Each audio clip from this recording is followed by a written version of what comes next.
Good afternoon, everybody. The Chattering Magpie is here, and I am with the rest of the gang. Hey, gang, how are you doing?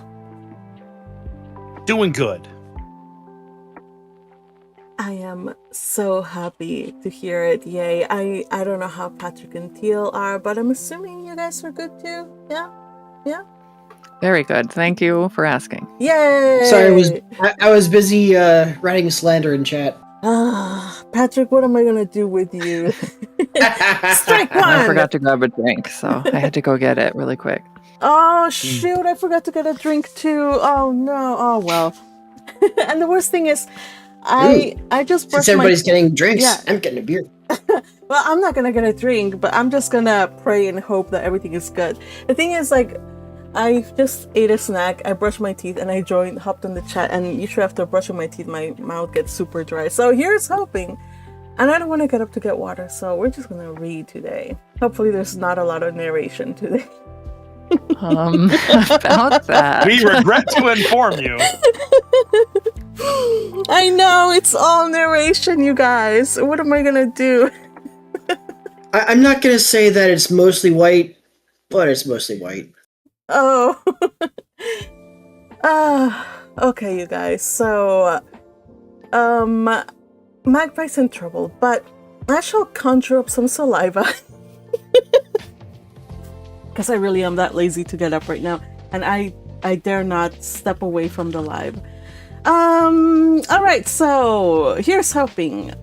Hello, YouTube I mean, gang. you already started this late, so I know. what's another couple minutes? Welcome to the nonsense. I mean, welcome to this live read of The Count of Monte Cristo. I have here with me the marvelous, yay, the supremely talented Teal and Patrick. All right. Wow. I see how it is. I see where I stand. You know you're special. Okay. So first I'm special. Yeah. So first off, you guys, I want to recognize the people on the YouTube chat, which happen to be the people in the Discord gang. So yes, for proactive and enthusiasm. I love it. Teal is the first one. Congratulations, Teal. You have been the first one on the chat. Says, so excited for this, but my watch has stopped. I just wound it too. Hope this doesn't make me late. I know. I'll just follow the Fibonacci sequence. I'll calculate one step each minute. What are you doing? No. You're gonna give me dreams of piggies. So this One is... piggy.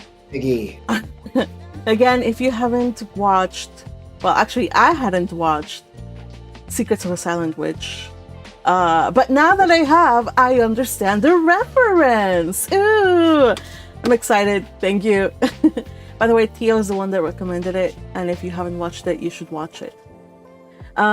So hey, Teal, happy to see you here. We got this on the other channel tomorrow or something.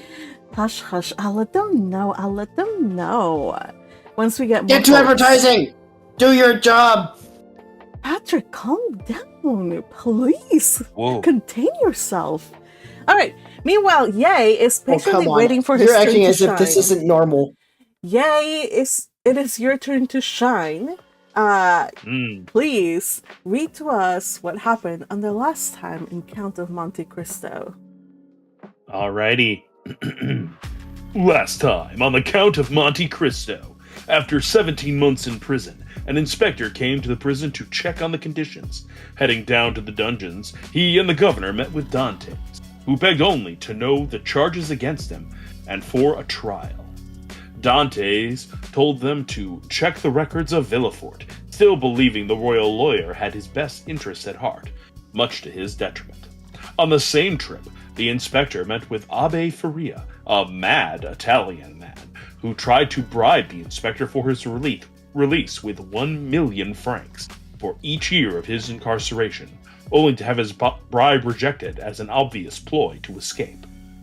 Another year passed before Dantès dismissed the event as mere hallucination. At the same time, the staff prison changed, and the two men became little more than numbers to the prison, 34 and 27 respectively. How will our heroes survive the madness of the Chateau d'If? How mad is Abbe Faria really? And does the mad Italian really have so much coin? Find out as we continue The Count of Monte Cristo. Bravo, bravo, bravo. Thank you so much, Yay, for that very, very concise and detailed. Can it be detailed and concise at the same time? Yes, Yes. you can. Somehow, yes! Yeah, you got it. Excellent. Thank you for reminding us. It's been since Friday since we last read the chapter, so some of us who are bird brains might need a reminder. By the way, we are reading Well, chapter... only one of us here is actually named after a bird. So Look, shush of you. Look. Actually, there's the teal duck. Ooh! Are you a teal duck? Might be. Okay, cool. We got Can't prove another otherwise. alien friend. Yes. I mean, if you had teal duck as your name, then I could stand by that. But you're just teal, so I just say you're the color teal. If she wants to be a teal duck, she will be a teal duck. Okay? Meanwhile, my avatar image on Discord is a sloth, so Yeah.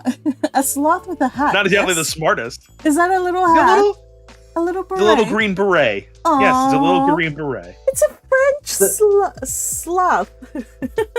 You beat me to Oui, it. I oui. was gonna say French sloth. Every time I see a sloth, though, every time I just think of Zootopia. Oh, the DMV. Yes. Oh, that is such an epic scene. So, okay, we got two avian people's friends, whatever, here. So, happy. And we got one really incompetent DMV worker. And Patrick. All right, you guys. Is that incompetent or competent? Because I mean that seems to be par for the course for DMV. Oh, shush. All right. So, I will not be distracted. I will not be distracted. Oh, I have Too to late. say it. I have to say it. It is because of the incompetence of the DMV that I have a driver's license today, okay? I sucked at driving when I was learning to drive, and I don't know how I passed my driver's exams. Are you sure you want to tell this story? Hey, I am an excellent driver now. It's been a long time, okay? That's all I'm For gonna legal say. purposes, this is a fictional story. Okay, all right. Officially Minecraft. Look, there are way more worse stories out in the internet than, you know, looking for some girl who somehow managed to get her driver's license. I mean, if they have nothing to do, well, I guess what can I do? But there's other stuff. Anyway, but yeah, DMV, it could be bad, it could be good. It's all a roll of the dice and destinies and fates, impartial hand at play. All right. So how about we just get started on reading, you guys, because we were very close to really going on a tangent. I don't want that to happen. I want to spend as much time as possible on Count of Monte Cristo. I think you guys also would want that too. Yes. Okay. So Yes, and you know who I else mean- wants us to? I could always. Look at Dr. Pepper. Here we go. I could always get myself banned before we even start reading. You are at strike number 2, you know, and your comment after that makes me want to strike you again, like mercilessly and ruthlessly. Okay, so please do not play on my dumb. Okay, don't. All right. Today, Continue that statement. no. Okay, today, everybody. Dumb tendencies. Okay, today on the Count of Monte Cristo, we're reading chapter 15. And we are reading the following. Edmond, Dantès is going to be read by Patrick. The Turnkey is going to be read by Yay82. Abbe Faria. is going to be read by Teal, and the Jailer is going to be read by Yay82. And of course, as ever, our highlighter MVP is the one and only Teal. The Teal Duck. Yes. All right, Clap everybody. emoji. Yeah. All right, everybody. Let's get this started. Wish me luck.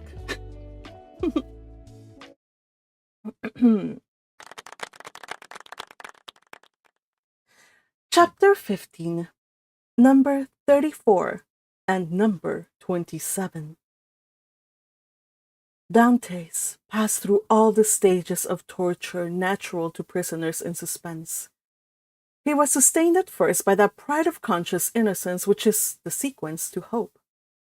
Then he began to doubt his own innocence, which justified in some measure the governor's belief in his mental alienation. And then, relaxing his sentiment of pride, he addressed his supplications, not to God, but to man. God is always a last resource. Unfortunates who ought to begin with God do not have any hope in him till they have exhausted all other means of deliverance. Dantès asked to be removed from his present dungeon into another, even if it were darker and deeper, for a change. However disadvantageous, sorry. Let me start again. Dantès asked to be removed from his present dungeon into another, even if it were darker and deeper, for a change. Because however disadvantageous, it was still a change, and would afford him some amusement. He entreated to be allowed to walk about, to have fresh air, books, and writing materials. His requests were not granted, but he went on asking all the same. He accustomed himself to speaking to the new jailer, although the latter was, if possible, more taciturn than the old one. But still, to speak to a man, even though mute, was something. Dantès spoke for the sake of hearing his own voice. He had tried to speak when alone, but the sound of his voice terrified him. Often, before his captivity, Dantès' mind had revolted at the idea of assemblages of prisoners, made up of thieves, vagabonds, and murderers. He now wished to be among them, in order to see some other face besides that of his jailer. He sighed for the galleys with the infamous costume, the chain and the brand on the shoulder. The galley slaves breathed the fresh air of heaven and saw each other. They were very happy. He besought the jailer one day to let him have a companion, or even the mad abbé. The jailer, though rough and hardened by the constant sight of so much suffering, was yet a man. At the bottom of his heart he had often had a feeling of pity for this unhappy young man who suffered so, and he laid the request of number 34 before the governor. But the latter sapiently imagined that Dantès wished to conspire or attempt an escape, and refused his request. Dantès had exhausted all human resources, and he then turned to God. All the pious ideas that had been so long forgotten returned. He recollected the prayers his mother had taught him, and discovered a new meaning in every word. For in prosperity, prayers seem but a mere medley of words, until misfortune comes and the unhappy sufferer first understands the meaning of the sublime language in which he invokes the pity of heaven. He prayed and prayed aloud, no longer terrified at the sound of his own voice, for he fell into a sort of ecstasy. He laid every action of his life before the Almighty, proposed tasks to accomplish, and at the end of every prayer introduced the entreaty oftener addressed to man than to God. Forgive us our trespasses, as we forgive them that trespasses against us. Yet, in spite of his earnest prayers, Dantès remained a prisoner. The gloom settled heavily upon him. Dantès was a man of great simplicity of thought, and without education. He could not, therefore, in the solitude of his dungeon, traverse in mental vision the history of the ages, bring to life the nations that had perished, and rebuild the ancient city so vast and stupendous in the light of the imagination. and that passed before the eye, glowing with celestial colors in Martin's Babylonian pictures. He could not do this. He whose past life was so short, whose present so melancholy, and his future so doubtful. 19 years of light to reflect upon in eternal darkness. No distraction could come to his aid. His energetic spirit, that would have exulted in thus revisiting the past, was imprisoned like an eagle in a cage. He clung to one idea, that of his happiness destroyed without apparent cause by an unheard-of fatality. He considered and reconsidered the idea, devoured it, so to speak, as the implacable Ugolino devours the skull of Archbishop Roger in the Inferno of Dante. Rage supplanted religious fervor. Dantes uttered blasphemies that made his jailer recoil with horror, dashed himself furiously against the walls of his prison, wreaked his anger upon everything and chiefly upon himself, so that the least thing, a grain of sand, a straw, or a breath of air that annoyed him, led to paroxysms of fury. Then the letter that Villefort had showed to him recurred to his mind, and every line gleamed forth in fiery letters on the wall like the Mene Mene Tekel Upsarin of Belshazzar. He told himself that it was the enmity of man and not the vengeance of heaven that had thus plunged him into the deepest misery.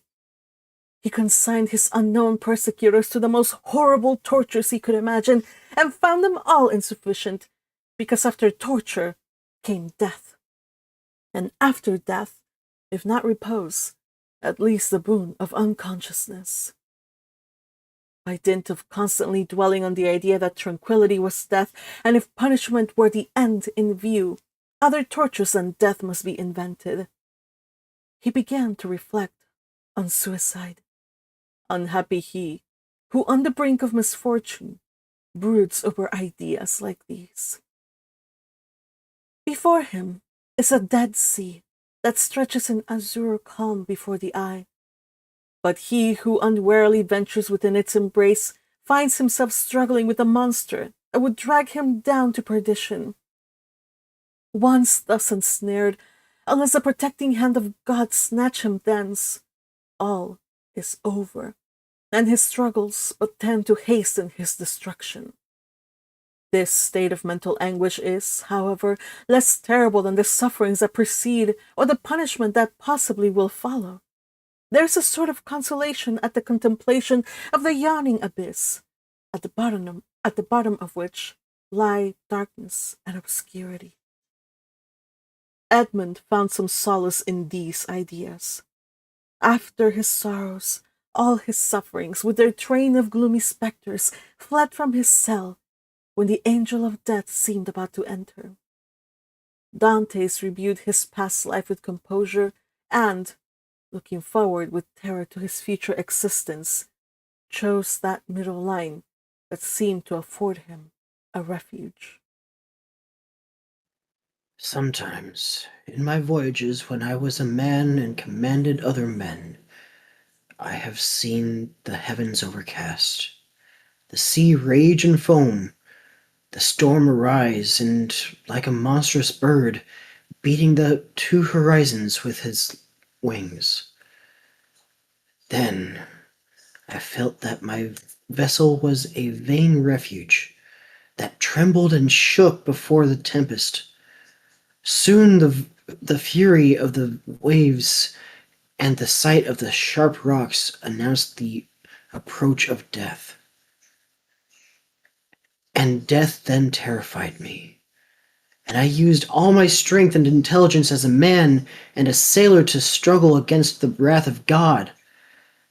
But I did so because I was happy, because I had not courted death, because to be cast upon a bed of rocks and seaweed seemed terrible, because I was unwilling that I, a creature made for the service of God, should serve for the food to the gulls and ravens. But now it is different. I have lost all that bound me to life, and Death smiles and invites me to repose.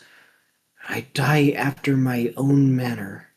I die exhausted and broken-spirited. As I fall asleep, when I have paced 3,000 times round my cell, that is 30,000 steps, or about 10 leagues. No sooner had this idea taken possession of him than he became more composed, arranged his couch to the best of his power, ate little and slept less, and found existence almost supportable, because he felt that he could throw it off at pleasure like a worn-out garment. Two methods of self-destruction were at his disposal. He could hang himself with his handkerchief to the window bars, or refuse food and die of starvation. But the first was repugnant to him. Dantès had always entertained the greatest horror of pirates who are hung up to the yardarm.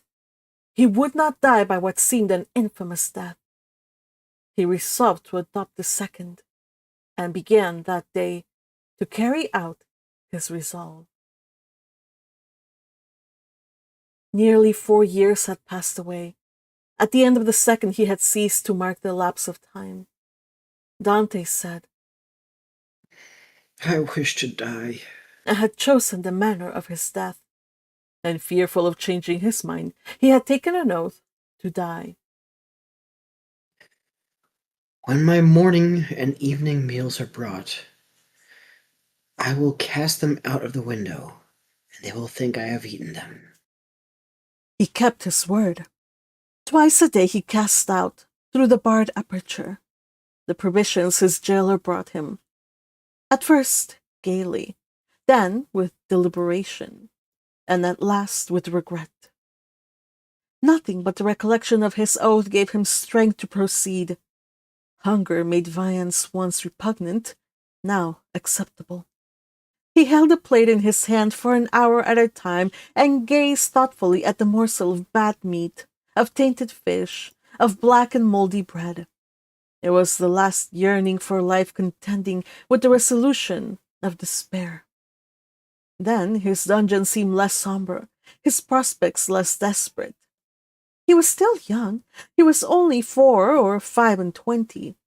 He had nearly 50 years to live. What unforeseen events might not open his prison door and restore him to liberty? Then he raised to his lips the repast that, like a voluntary Tantalus, he refused himself. But he thought of his oath, and he would not break it. He persisted until, at last, he had not sufficient strength to rise and cast his supper out of the loophole. The next morning he could not see or hear. The jailer feared he was dangerously ill. Edmond hoped he was dying. Thus the day passed away. Edmond felt a sort of stupor creeping over him, which brought with it a feeling almost of content. The gnawing pain at his stomach had ceased. His thirst had abated.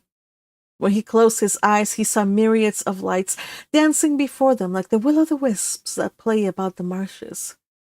It was the twilight of that mysterious country called death. Suddenly, about 9 o'clock in the evening, Edmond heard a hollow sound in the wall against which he was lying. So many loathsome animals inhabited the prison that their noise did not, in general, awake him. But whether abstinence had quickened his faculties, or whether the noise was really louder than usual, Edmond raised his head and listened. It was a continual scratching, as if made by a huge claw, a powerful tooth, or some iron instrument attacking the stones. Although weakened, the young man's brain instantly responded to the idea that haunts all prisoners. Liberty! It seemed to him that heaven had at length taken pity on him, and had sent this noise to warn him on the very brink of the abyss. Perhaps one of those beloved ones he had so often thought of was thinking of him, and striving to diminish the distance that separated them. No, no, doubtless he was deceived, and it was but one of those dreams that forerun death. Edmond still heard the sound. It lasted nearly 3 hours. He then heard a noise of something falling. and all was silent. Some hours afterwards, it began again, nearer and more distinct. Edmond was intensely interested. Suddenly the jailer entered. For a week since he had resolved to die, and during the 4 days that he had been carrying out his purpose, Edmund had not spoken to the attendant, had not answered him when he inquired what was the matter with him, and turned his face to the wall when he looked too cautiously at him. But now the jailer might hear the noise and put an end to it, and so destroy a ray of something like hope that soothed his last moments. The jailer brought him his breakfast. Dantès raised himself up and began to talk about everything, about the bad quality of the food, about the coldness of his dungeon, grumbling and complaining in order to have an excuse for speaking louder and wearing the patience of his jailer, who out of kindness of heart had brought broth and white bread for his prisoner. Fortunately, he fancied that Dantès was delirious, and placing the food on the rickety table, he withdrew.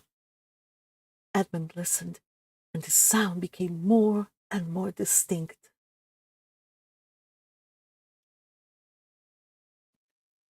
There can be no doubt about it. It is some prisoner who is striving to obtain his freedom. Oh, if I were only there to help him. Suddenly, another idea took possession of his mind, so used to misfortune that it was scarcely capable of hope. The idea that the noise was made by workmen the governor had ordered to repair the neighboring dungeon. It was easy to ascertain this, but how could he risk the question? It was easy to call his jailer's attention to the noise and watch his countenance as he listened. But might he not by this means destroy hopes far more important than the short-lived satisfaction of his own curiosity? Unfortunately, Edmund's brain was still so feeble that he could not bend his thoughts to anything in particular. He saw but one means of restoring lucidity and clearness to his judgment. He turned his eyes toward the soup which the jailer had brought, rose, staggered toward it, raised the vessel to his lips, and drank off the contents with a feeling of indescribable pleasure. He had the resolution to stop with this. He had often heard that shipwrecked persons had died through having eagerly devoured too much food. Edmund replaced on the table the bread he was about to devour and returned to his couch. He did not wish to die. He soon felt that his ideas became again collected. He could think and strengthen his thoughts by reasoning. Then he said to himself,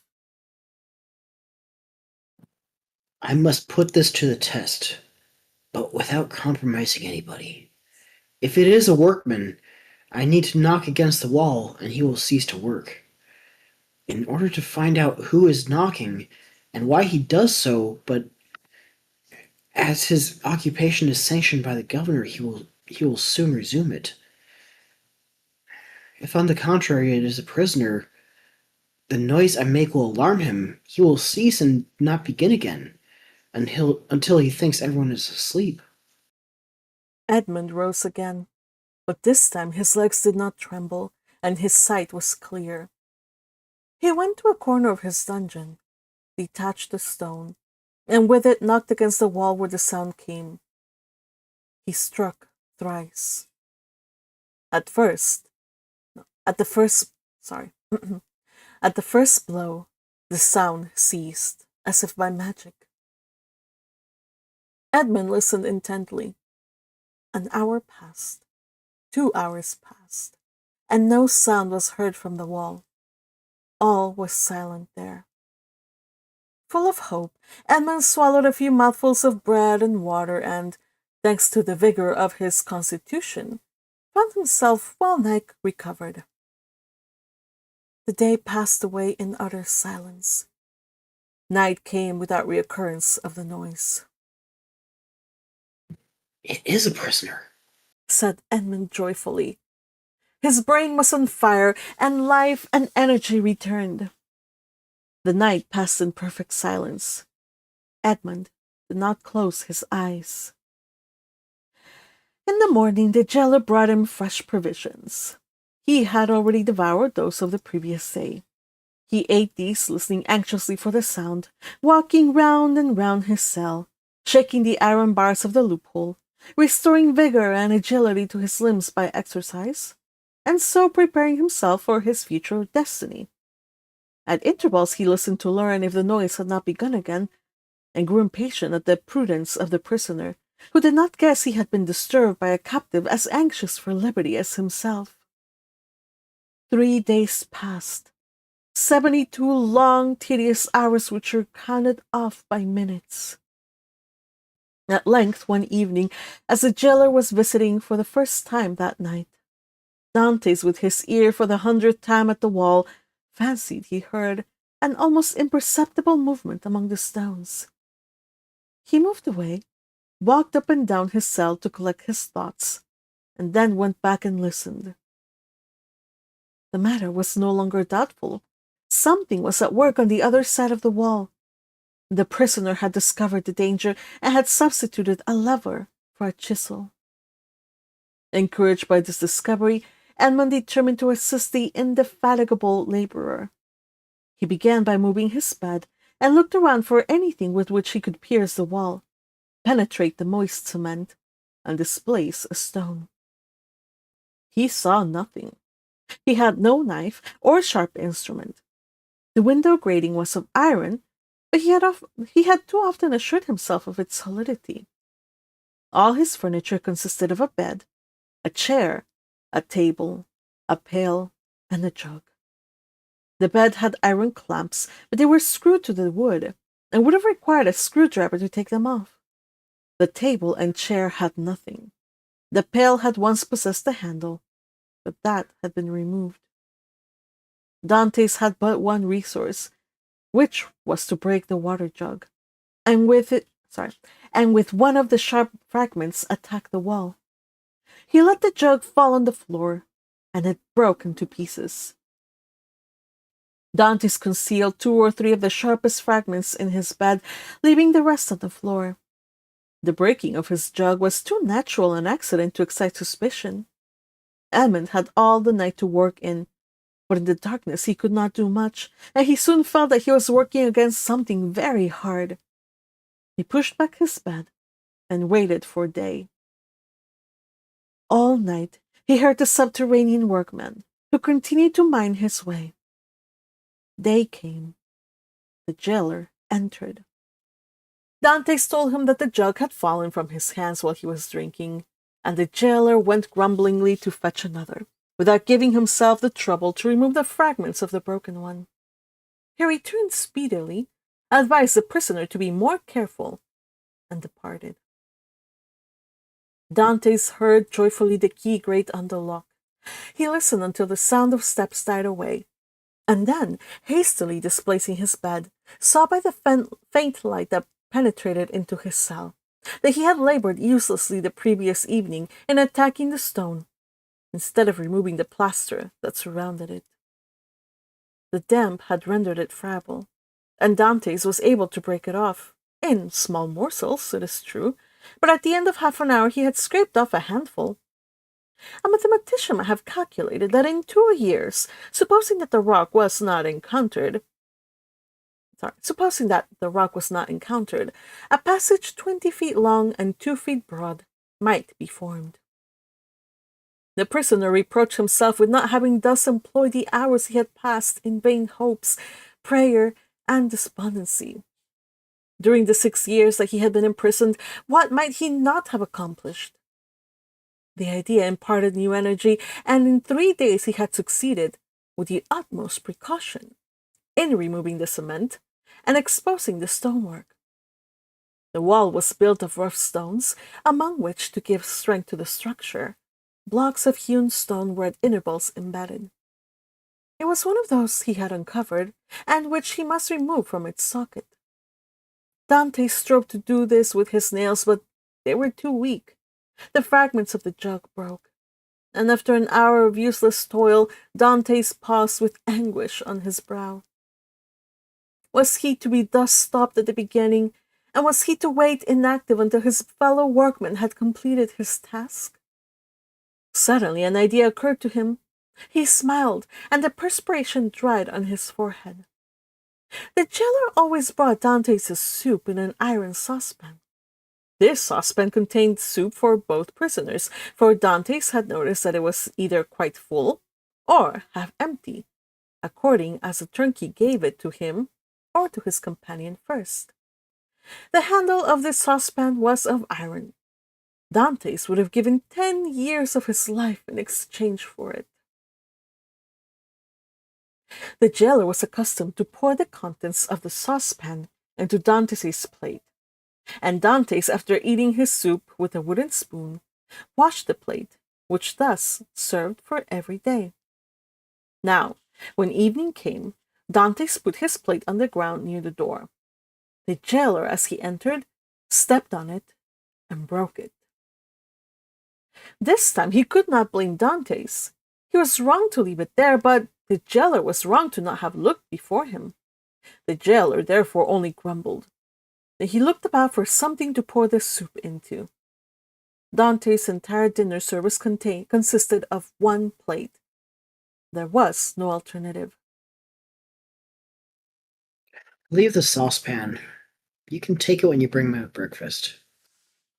This advice was to the jailer's taste, as it spared him the necessity of making another trip. He left the saucepan. Dantès was beside himself with joy. He rapidly devoured his food, and after waiting an hour lest the jailer should change his mind and return, he removed his bed, took the handle of the saucepan, inserted the point between the hewn stone and rough stones of the wall, and employed it as a lever. A slight oscillation showed Dantès that all went well. At the end of an hour, the stone was extricated from the wall, leaving a cavity 1.5 feet in diameter. Dantès carefully collected the plaster, carried it to the corner of his cell, and covered it with earth. Then, wishing to make the best use of his time while he had the means of labor, he continued to work without ceasing. At the dawn of day he replaced the stone, pushed his bed against the wall, and lay down. The breakfast consisted of a piece of bread. The jailer entered and placed the bread on the table. Well, don't you intend to bring me another plate? No, you destroy everything. First you break your jug, then you make me break your plate.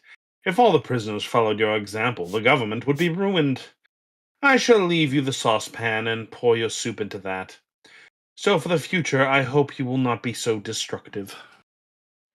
Dantès raised his eyes to heaven and clasped his hands beneath the coverlet. He felt more gratitude for the possession of this piece of iron than he had ever felt for anything.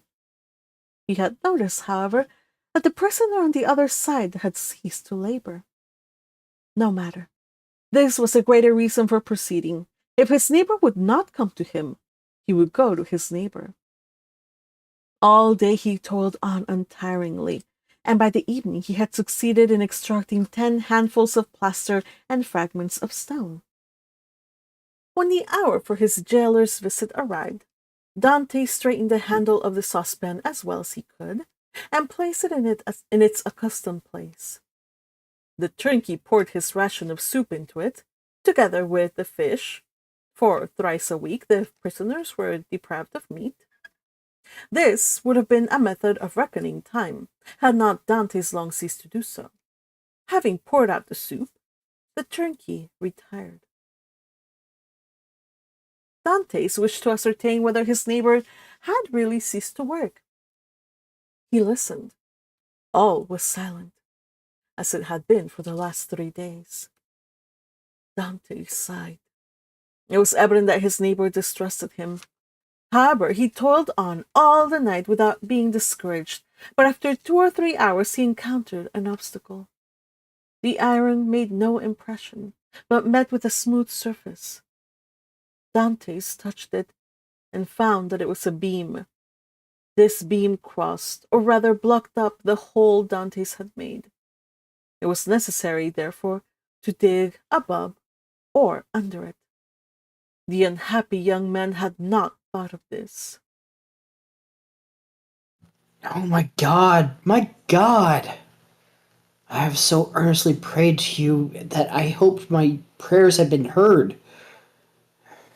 After having deprived me of my liberty, after having deprived me of death, after having recalled me to existence, my God, have pity on me, and do not let me die in despair. Who talks of God and despair at the same time? Said a voice that seemed to come from beneath the earth, and, deadened by the distance, sounded hollow and sepulchral in the young man's ears. Edmund's hair stood on end, and he rose to his knees. Ah, I hear a human voice. Edmund had not heard anyone speak save for his jailer for 4 or 5 years, and a jailer is no man to a prisoner. He is a living door, a barrier of flesh and blood, adding strength to the restraints of oak and iron. In the name of heaven, speak again, though the sound of your voice terrifies me. Who are you? Who are you? An unhappy prisoner. Replied Dantès, who made no hesitation in answering. Of what country? A Frenchman. Your name? Edmond Dantès. Your profession? A sailor. How long have you been here? Since the 28th of February, 1815. Your crime? I'm innocent. But of what are you accused? Of having conspired to aid the Emperor's return. What? For the Emperor's return? The Emperor is no longer on the throne, then. He abdicated at Fontainebleau in 1814 and was sent to the island of Elba. But how long have you been here that you are ignorant of all this? Since 1811. Dantès shuddered. This man had been 4 years longer than himself in prison. Do not dig any more. Only tell me, how high up is your excavation? On a level with the floor, How is it concealed? behind my bed. Has your bed been moved since you have been a prisoner? No, What does your chamber open on? a corridor, And the corridor? on a court. Ah, alas! What's the matter? I have made a mistake owing to an error in my plans. I took the wrong angle and have come out 15 feet from where I intended. I took the wall you are mining for the outer wall of the fortress. But then you would be close to the sea. That is what I hoped. And supposing you had succeeded, I should have thrown myself into the sea, gained one of the islands near here, the Ile de Dame or the Ile de Tiburon, and then I should have been safe. could you have swum so far? Heaven would have given me strength, but now all is lost. All? Yes, stop your excavation carefully. Do not work anymore, and wait until you hear from me. Tell me at least, who are you? I am number 27. You must trust me then. Edmund fancied he heard a bitter laugh resounding from the depths. Oh, I am a Christian. Cried Dantès, guessing instinctively that this man meant to abandon him. I swear to you by him who died for us that not shall induce me to breathe one syllable to my jailers. But I conjure you, do not abandon me. If you do, I swear to you, For I have got the end of my strength, that I will dash my brains out against the wall, and you will have my death to reproach yourself with. How old are you? Your voice is that of a young man. I do not know my age, for I have not counted the years I have been here. All I do know is I was just 19 when I was arrested, the 28th of February, 1815. Not quite 26.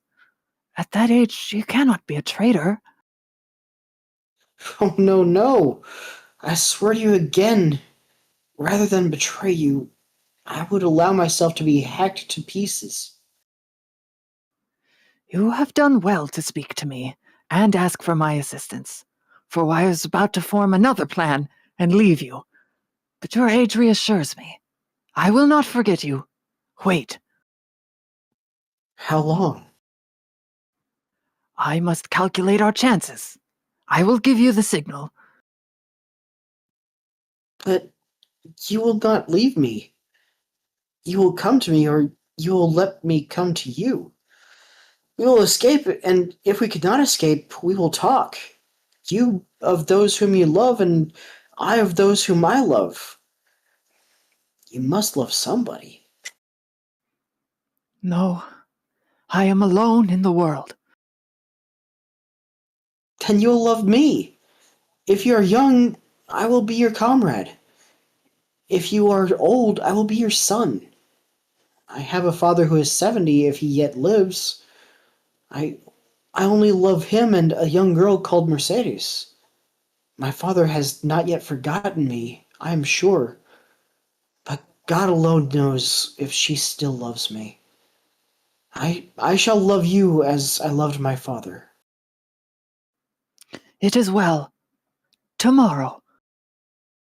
These few words were uttered with an accent that left no doubt of his sincerity.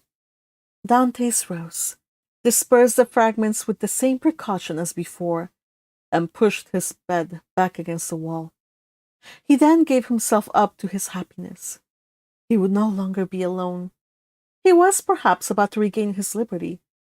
At the worst, he would have a companion, and captivity that is shared is but half captivity. Plains made in common are almost prayers, and prayers where two or three are gathered together invoke the mercy of heaven. All day Dantès walked up and down his cell. He sat down occasionally on his bed, pressing his hand on his heart.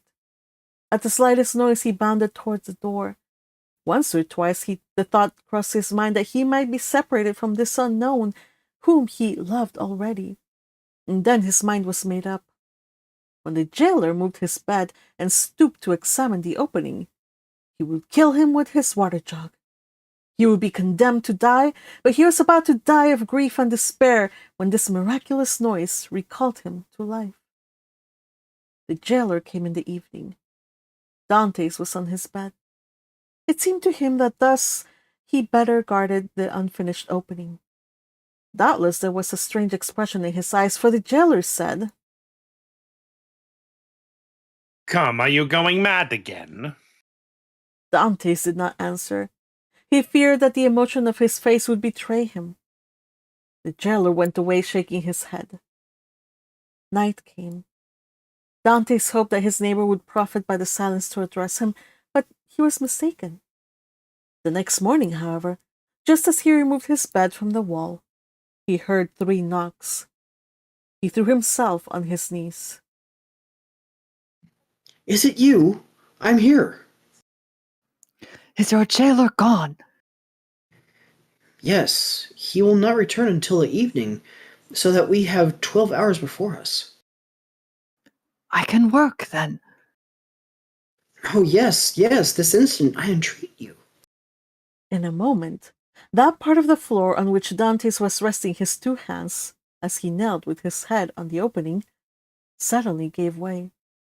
He drew back smartly, while a mass of stones and earth disappeared from a hole that opened beneath the aperture he himself had formed. Then, from the bottom of his passage, the depth of which was impossible to measure, he saw appear First the head, then the shoulders, and lastly, the body of a man who sprang lightly into his cell. End of chapter. I'm going to say what I've been wanting to say since he's been introduced as a character. Hmm. Hey, but What's that? I don't get it. it's a common refrain from Abbott and Costello. Oh, okay. Mm. I see. Nice. Yes. Mm-hmm. So we got Abe Faria.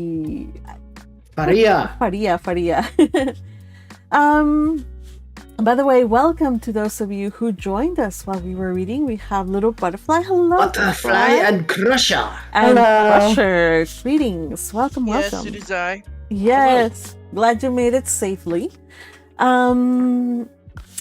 So let's talk about this chapter, you guys. It was a lot of narration, but we got some good lines here and there. So let's talk about it. We have the psychology of a prisoner. I think that, well, I've never been a prisoner, right? Obviously, but I think it was really well described how you go from like all of these like various moods and stages of like anger, grief, hopelessness, to the point of almost being driven to wanting to just end it all. And yes, I should probably put it on like a little disclaimer on the pinned comments about the, you know, ideation and stuff like that, because that's an important point to warn people about. Edmond got to a very dark place. Mhm. It's true. Yeah. So, what did you guys think of how he devolved into almost wanting to end his life? Like how the author Honestly, understandable. Mhm. I'm reminded of the Book of Job, how he was deprived of pretty much everything that he had achieved in his life, and I often wonder, you know, who among us would be able to continue on and hold on to our faith the way he did. Mhm. I think Edmund is a very realistic example of what many people falsely accused and thrown into prison to be lost and forgotten. I think he's a very good representation of how most people would react. Exactly. It was really interesting to me to note how he had two means of kind of putting an end to it. It was either hang himself or starve himself. Why did he not want to hang himself? He didn't want to go out like a pirate. Mhm. It was like anything but that. Like if I'm gonna end it like that, it better not be with such, you know, such dishonor or such a shameful way to go. So that I think kind of saved him, because it would have, if he would have done that, then it's the end of the story. But because he chose a more drawn out method, like, you know, starving himself, it was during that time that kind of like he had reason to hope, or reason to find a way of hoping. So what was it that brought him back to life, or with the will to live, gave him a will to live? A mystery. A mystery. Not knowing what the sound was on the other side of the wall. The potential for hope. Yeah.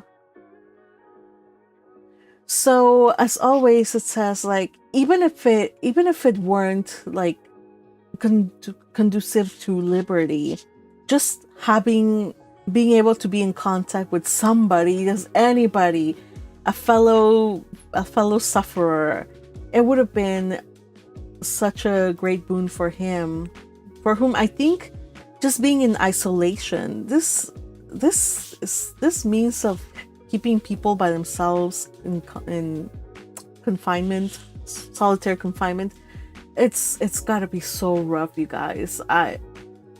I wonder at him lasting so long in solitary, you guys.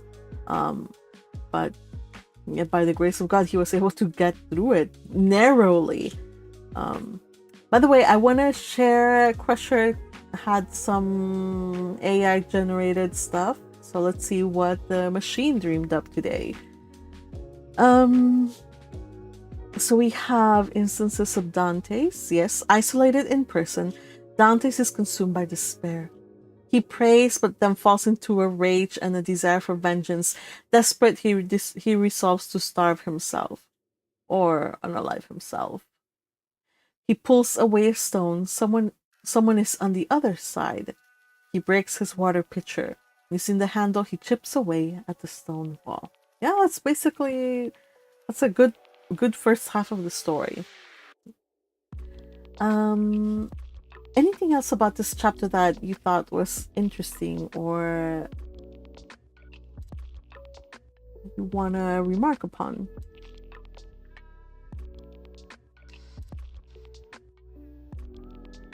That jailer got tricked real easy.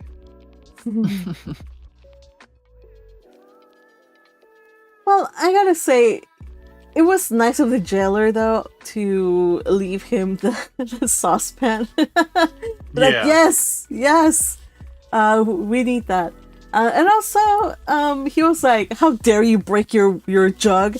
If you keep breaking the water jug, if everybody were to break their water jug, the whole country would go bankrupt. I'm like, yo. The lies. Break them jugs. Like, honestly, like, how dare you? Like, if everybody were to break their plates and we'd have to replace them, like, oh my gosh. It's just some stupid old stuff. Mm-hmm. Yes, Teal? I will say, obviously, Edmond's treatment is cruel and unusual, especially by today's standards. But when he was like clearly suffering, the turnkey brought him some slightly better soup and soft bread instead of moldy bread. Yeah, that definitely did soften my heart toward the jailer. Yeah, he says like he did feel a little sorry for him that he was sick, so he brought him a slightly better fare. Also, how's this? So apparently he's like, it's funny because it's like, yeah, 3 days a week they would not give them meat instead, so they gave him fish. I'm like, fish is meat. What are you talking about? But then I guess it's not. I understand it. I'm like, so they were eating their protein every day. Of questionable, quality, but they were eating their protein. I would have thought that they were just kept on soup and bread, but I guess that would be way too cruel. Now, of course, if the jailer had been truly kind, he would have brought him a nice, refreshing Dr. Pepper. Dr. Pepper. Oh, yes. I'm going to keep this bit alive for as long as Ever since we've started watching Steins Gate, people have been very obsessed with Dr. Pepper. You've done well to spread the divine message, Joshu. El Sai Konguru. You guys are hilarious. By the way, I shall take this time, since we have no other talking points, or while I speak, think of some talking points. We have been watching Steins Gate Sundays, so if you want to join us to watch some anime, sweet anime, we just reached a really, really huge episode. Wow. So we're gonna pick up on it on Sunday. So we're watching anime on Sunday. Sometimes we watch movies. And also, I guess this is a good time to announce it, but I am starting, not on this channel, on the other channel. I'm doing a live where I just talk about anime roundup of the animes I'm watching. I know it's not the animes that you are watching. I know that you guys have a different taste of animes, so But I am watching a lot of them, and I just want to fangirl. So if there's any other people that want to fangirl or fanboy with me, feel free to join me tomorrow at noon Pacific. I'll be talking about. I will cover the animes I am enjoying a lot right now, which is April Showers Bring May Flowers, Karuhana, and Shirley, which is on break this week also. And next, Secrets of the Silent Witch, Solo Camping for Two, and My Dress Up Darling Season 2. Oh my goodness, I'm watching so much stuff. And that's not counting Steins Gate, which I'm watching with the people over on the server on Sundays, and Blue Lock, which I'm watching every so often. And I'm starting kind of. Also, I'm way behind Ruri Rocks. I don't know. So, I'm watching a lot of anime. But I'm just going to cover the ones that are listed there. But yeah, if you want to join me, become a member at the noble level. Shoot. I should probably look for the link, huh? Somebody say something while I work on the side and get a link for the people. Something. All right. Did you know Dr. Pepper has 23 flavors? You guys. What was that? Shoot, never mind. Still talk. I can't do it while I work. I'm sorry, you guys. I can't. So, if you guys could earn $1 million, would you spend a year in solitary confinement? A year? No. A year. For $1 million? $1 million. Okay, 2 million. 2 million. How about make it 6 million? That's a nice 6 little million? number. Yeah. 6 million. But it's in francs. No books at all. Well, what about- me being a recluse and very antisocial, I might be able to do it. Yeah, I guess it depends on what we actually are allowed. If it were in like Dante's, I would not. I would die from cringe of all of the filth. Ugh. I can't do the filth, so probably not me. But yeah, I don't know. I mean, you could still work out, by the way. That's not a selling point well, to in me. that case, Sorry. I thought you were trying to convince us to do it, not like keep us from. So does that mean I mean- I'd get to go into the yard once a day to see the sun? That's part of solitary, right? I think he's talking about like Uncle Like an Iroh from. Uncle Iroh situation. Uncle, what is that? Oh no! Avatar The Last No, Airbender. no, don't tell me about Uncle Ira. Just describe to me the situation. The situation. Don't tell me what it. I So- know I'm gonna. Yeah. So he was imprisoned and essentially in solitary confinement for I don't know how long it was because it's a very compressed timeline in Avatar, but he got ripped in a short amount of time. Yeah, he got swole. Okay. Well, I'm not really interested in getting swole or ripped or whatnot, but I would love a walk now and then. And he used his new muscles to like break out. Yet Yeah. yet another series that I'm very disappointed you haven't watched. Is that a movie or what? It's a TV Not- series. Oh, is it from America No. or where's it from? Yes, it's from America. Oh, Though it okay. definitely has some anime inspiration. That highly decreases the likelihood of me watching it. Fair.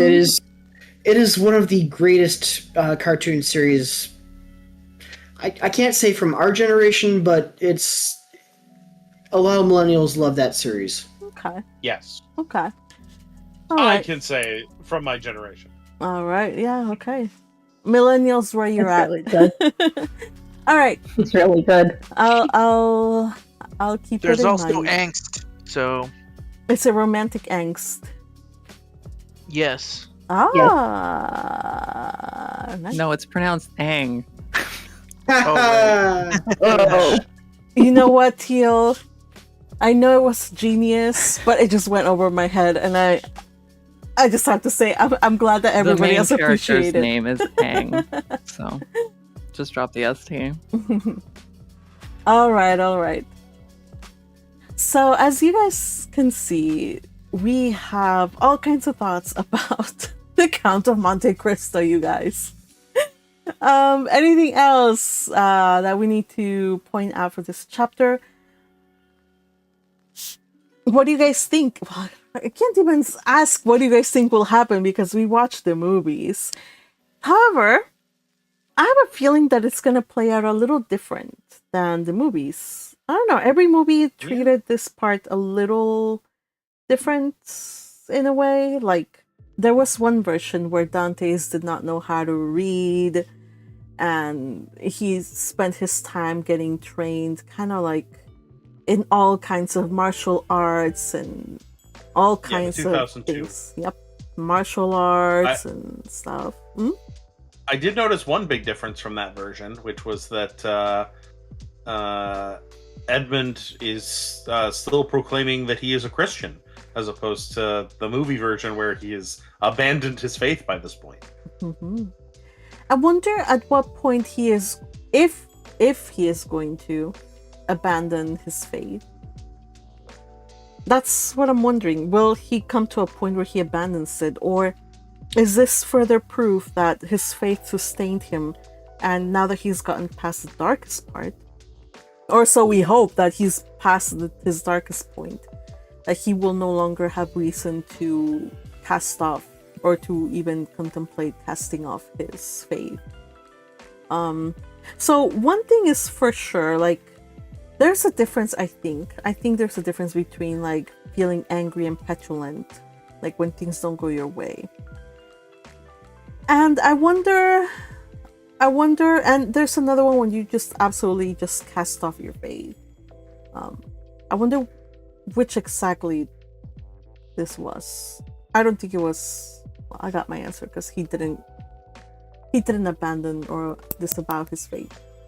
But I think several different, like the other movie version, the 2002 version, I think he came to a point of like, yeah, no. Only for it to like turn around at the end, right? There was that message in the wall, which we did not get the message on the wall here. I was wondering about the message on the wall. There's no message on the wall. Spoilers. That's so vague. And also this book has been written in like 200 years, so I mean, come on. Though Alright, it was just very, very, very vague. All right. So yeah, I like how this chapter really poses, like, in your deepest despair, like how people react to like the loss of their hope.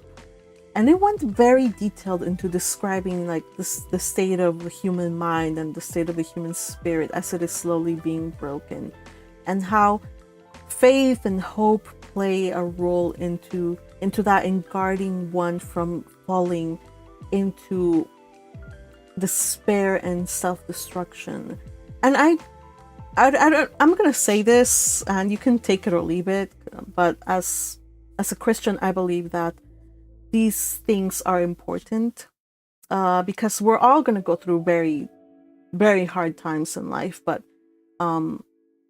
like having like a rock or a foundation that's stronger than yourself, it helps you to get through the most difficult parts and to know that it's not without reason and that you're not alone. Anyway, that's what I think. But there might be other takes on this as well. Yeah, my take on it is that my rockin' foundation is the great taste of Dr. Pepper. Oh my god. Yeah, The man is there you obsessed. go. You know Always what? be shillin', as I am the villain. I have never, and I have never tried Dr. Pepper. Is it really as good as that? Never know. tried Probably Dr. not. Pepper. Hello, it's me. The organization has sent one of its spies. all right. One of these days, Dr. I am going to Pepper drink a is- Dr. Pepper. I would say it's that good. Well, because when I was growing up, my parents did not allow me to drink caffeinated drinks. So it wasn't until I was, I don't know, very, like, so much older, like into my teenage years or late teenage years, that I actually had like a good sip of Coca-Cola. And I was like, it's okay. And somehow, like, the whole idea of Dr. Pepper being like a mass of just different flavors, it just seemed like not appealing, like something I didn't understand. I still don't understand. It has how many flavors did you say? 21? 23, but 23? like you Yeah. really only taste kind of a cherry sort of a taste. Well, the fact that I it don't has know like what they're on about, to be honest. sarsaparilla and cherry and pepper and I don't know. I'm like, yo, that's like a recipe for like a toilet run. So I don't think so. Yes. It actually started Supposedly. as a health tonic. Yeah. As said Coca-Cola, you know, with Yeah. Yeah. with Took that out the best Coca, ingredient, though. with that cola and the Coca. Yeah, supposedly the guy who made it wanted to make a soda that tasted like how the soda fountains of his youth smelled. Where all the different flavors were mixing. Really? Yeah, that's the story. I If know I'm far not too much about mistaken, I think he was a dentist as well. If I'm that. Is not- very ironic. Yeah, the irony. That's why he's a doctor. Except, are dentists considered doctors? Yeah, they think are. so. Anti-dentite! As an anti-dentite! Yeah, I'm trying to remember the last time I called my dentist. I did call him doctor. So yeah, he's a doctor. So yeah, dentists are considered doctors, but with an asterisk in there. Let's call them DKs instead. So anyway, I think we're done with our stream today. Remember to enjoy your DK pepper until the next time, you guys. I had a lot of fun. Remember, I'm going live tomorrow on the other channel at noon to talk about some anime. It's just kind of like a fairly relaxed setting. Just gonna go through the list and just say like, hey, I love this part. What do you think about that? What do you think is going? But if not, we will see you on Friday at what o'clock? 1 o'clock Pacific. That's it. Thank you, gang, for joining Before me. you leave, make sure to like, subscribe, and support your magpie. Oh yes, please do so. Help us get to, oh gosh, where are we at right now? I don't know. Help us get to 300 by the end of the year. That's like what, 5 subscriptions, 6 subscriptions? Hopefully we can get 6 subscriptions before December. I don't know. Do I have small dreams? Yes. Are they doable? Also yes. So why shoot for the moon where you can just shoot for the tree outside your window? All right, I'm leaving now. I think I'm gonna go. Okay, gang, thank you for hanging out with me. We'll see you on Friday or Thursday. Until the next time, bye-bye. Say bye-bye, gang. Bye. Yeah, see ya. Adios. Oh, wait a second. I have to read who read today, just in case. Thank you again to the following. Edmond Dantès was read by Patrick. The Turnkey was read Yay 82. Abe Faria was read by Teal. And the Jailer was Yay 82. And again, our highlighter MVP was Teal. Thank you, everybody. You guys make this so amazing and fun. Until Friday, take care. Bye-bye. Sayonara! Bye. Bon voyage. Dr. Pepper.